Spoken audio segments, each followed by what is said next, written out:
कि आपको जो कठिनाई हुई है, जो परेशानी आपके साथ हुई है, तो ये कोई दूसरा आएगा, ईश्वर किसी ऐसे व्यक्ति को भेजेगा जो तुम्हारे दुख दूर को ऐसे जादू की छड़ी घुमाएगा और ये सारी चीजें गायब हो जाएंगी।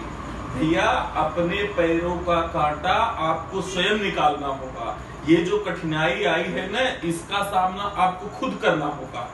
जरा एक मिनट सोचें, इसके पहले ऐसा समय नहीं आया था क्या?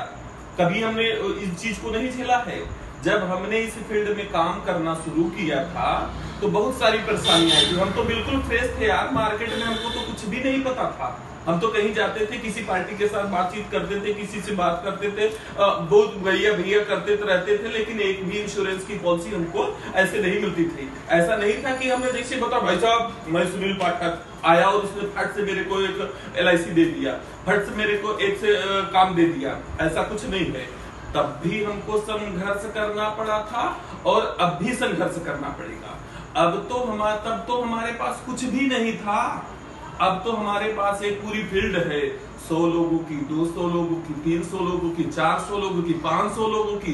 भैया, इन 500 लोगों में आप जाते हो ना, तो इन 500 लोगों से किस तरीके से आप मिलते हो, आप किस तरीके से बात करते हो, ये आप पे निर्भर करता है। हम चले जाते हैं मार्केट में ऐसे झुके हुए हैं, हमारा चेहरा एकदम मंद है, जैसे कोई बहुत सारा दुख हम झेल करके आ रहे हैं कि यार घर में सोए पड़े थे, आ गए थे। तो भैया, क्या समझते हो? आपको कोई पॉलिसी ले लेगा आपसे, कोई बिजनेस ले लेगा? आप जॉब करते हो, नौकरी करते हो, ऐसे मायूस का चेहरा लेके जाओगे तो मालिक आपको खुश होगा, शाबाशी देगा? नहीं देगा। आपको नतीजा ऐसा होता है कि 10 दिन में, 5 दिन में आपको एक रिजाइनिंग लेटर के लिए बोल देगा कि भाई साहब आप यहाँ से रिजाइन कर दीजिए। तो भैया, पहले तो चीज है कि अपने आप में जो कॉन्फिडेंस लेवल है, वो अपने कॉन्फिडेंस लेवल आप बढ़ाओ। आपको लगना चाहिए सामने वाला जब आपसे मिलता है तो आपके जोश को देखकर, आपके कॉन्फिडेंस को देखकर उसको लगे नहीं, बंदे में तो यार है कुछ, इससे मेरे को जुड़ना चाहिए। जब आप लोगों से जुड़ने के लिए जाओगे तो दूसरी बात है, लेकिन लोग आपसे कब जुड़ेंगे? जब आपको लगेगा कि नहीं, आपका कॉन्फिडेंस झलकेगा, आपकी एटीट्यूड बताएगी, आपका ड्रेस कोड बताएगा कि आप किस तरीके के व्यक्तित्व के धनी हो। तो मैं बहुत सिंपल सी बात करता हूँ, मैं कोई आपको मोटिवेशन के लिए नहीं बोल रहा हूँ कि मैं बहुत बड़ा चीजें हूँ, मैंने काम किया है, ये चीजें होती है। अपना मोटिवेशन आप स्वयं खुद हो, खुद से तैयारी करो, अपने घर पे होमवर्क करो। आप काम करते हो ना, फील्ड में नौकरी करने वाला 30,000, 40,000, 50,000 की सैलरी कैसे लेता है? सुबह 8 बजे से जाता है और शाम के 8 बजे आता है। क्या हमने कभी ऐसा काम किया? मार्केटिंग में कभी हमने ऐसा किया क्या कि सुबह हम 8 बजे निकल गए हों और 8 बजे शाम को आए हों? जिस दिन आप सुबह 8 बजे अपना बैग निकल करके लेकर के निकल जाओगे, उस दिन आपको पता चलेगा कि काम क्या होता है। और मेरी गारंटी रख लो, 30 दिन बाद अगर आपको वो एक जो आप अपना एम रखे हो कि मेरे को इतनी सैलरी यहाँ से चाहिए, नो डाउट कोई माई का लाल रोक नहीं सकता, गारंटी लिखवा लो मुझे, स्टैम्प पेपर पे इस बात को लिख लो कि वो पैसा आपको मिलेगा। कब मिलेगा? जब हम अपने काम के प्रति समर्पित रहेंगे, समर्पण भाव से काम करेंगे। हमारा काम है, कोई करे ना करे, लेकिन हमें अपनी बात को सामने वाले को रखना है। अच्छा, हम करते क्या हैं?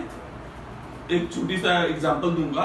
हमारा क्या काम है कि जैसे एग्जांपल छोड़ो, एक वैसे आपने देखा होगा कि एक सरकारी रोडवेज बसें चलती हैं, आपको पता होगा रोडवेज बसें चलती हैं और एक प्राइवेट बस चलती है। तो रोडवेज बस का दिल्ली में अक्सर आप देखते होंगे, तो रोडवेज बस का क्या काम होता है? वो यहाँ से चली है, आनंद विहार से चली है, तो उसे जहांगीरपुरी जाना है, उसे उत्तम नगर जाना है, उसे द्वारिका जाना है।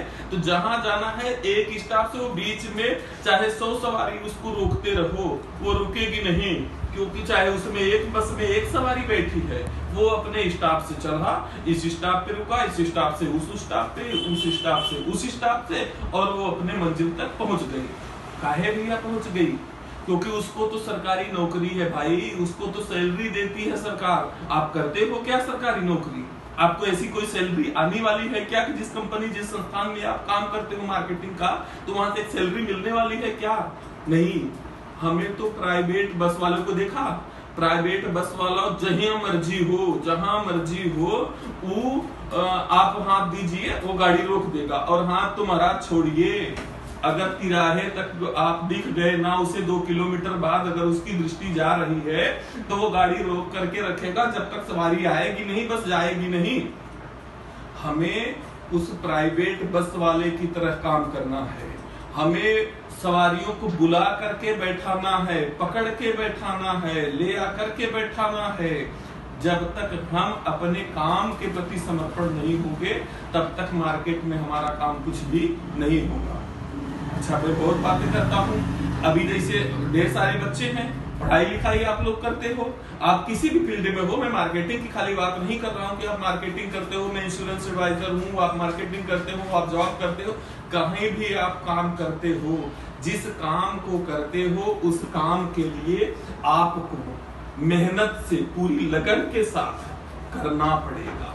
आप पढ़ाई करते हो, आपको कभी सोचा क्या कि आपके पापा किस तरीके से पैसा कमा करके लेके आते थे? वो 1 लाख रुपया हमने बता दिया, पापा जी आज तो मेरे को टीचर ने बोल दिया है कि उस कोचिंग में मेरे को 1,40,000 देना है। वो बात सोचो कैसे पैसा ले आता होगा, जो 15,000, 20,000, 25,000, 30,000 की सैलरी लेता है और वो सपना देखता है कि उसका बेटा चल करके आगे IAS बनेगा, PCS बनेगा, कोई सेना में जाएगा, तो उसके सपने को हम क्या कर रहे हैं? क्या हम उनके साथ सही कर रहे हैं? आपने कभी सोचा? भैया आपको ये सोचना पड़ेगा कि मेरा बाप किस परिस्थिति में हो करके और इस पैसे को ले आ रहा है, तो मेरी जिम्मेदारी कई गुना बढ़ जाती है। हमको ऐसा नहीं है कि आपको लगता है कि 10,000 रुपया, 20,000 रुपया, 50,000 रुपया हम फला जगह कहीं लेंगे तो हो जाएगा, नहीं होगा। उसके लिए आपको एक्स्ट्रा मेहनत करनी होगी, अपने बाप की स्थिति भी आपके दिमाग में रखना होगा, बार बार इस बात को रखना होगा।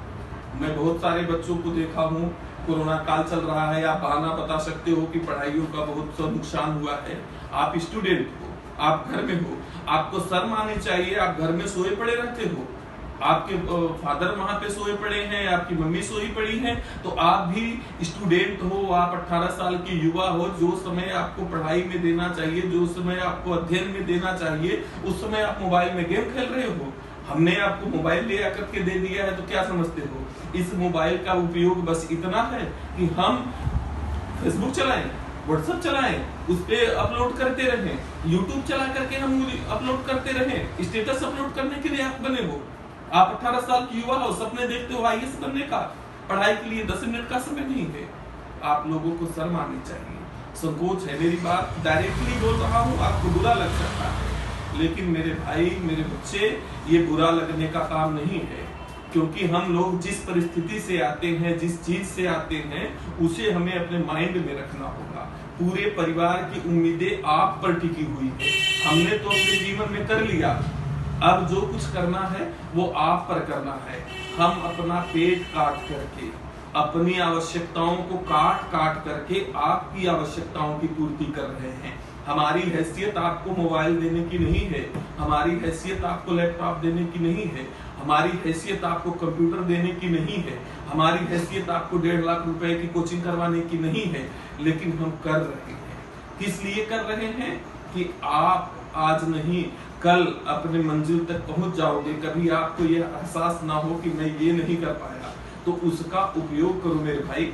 आप लोग स्कूल जाते हो, कोचिंग करते हो, ट्यूशन करते हो, तो उसमें सदुपयोग करो, पढ़ाई में समय व्यर्थ करो। बेहतर के लिए समय है आपके पास, 10 मिनट का गप्पेबाजी करने के लिए पूरी मार्केट में करते रहते हो, आपके पास समय है। और हम कुछ बुलाते हैं, हम किसी काम के लिए आपको बोलते हैं तो आपको लगता है कि समय नहीं है। तो इन चीजों से आप बचो। मुझे कुछ कहने की जरूरत नहीं है, न तो मेरे पास है, मैं खाली बैठा हूँ। अभी लगा मुझे कि आप लोगों को एक मैसेज देना चाहिए, उस मैसेज के लिए मैं ये काम कर रहा हूँ कि भैया मैं अपनी बात ऐसे 100 परिवारों तक नहीं पहुंचा सकता हूँ, लेकिन अगर एक भी परिवार मेरी इन बातों से मोटिवेट होता है ना, तो समझो मैं सार्थक हो गया। मैंने अपना काम किया है, अब काम आपको करना है।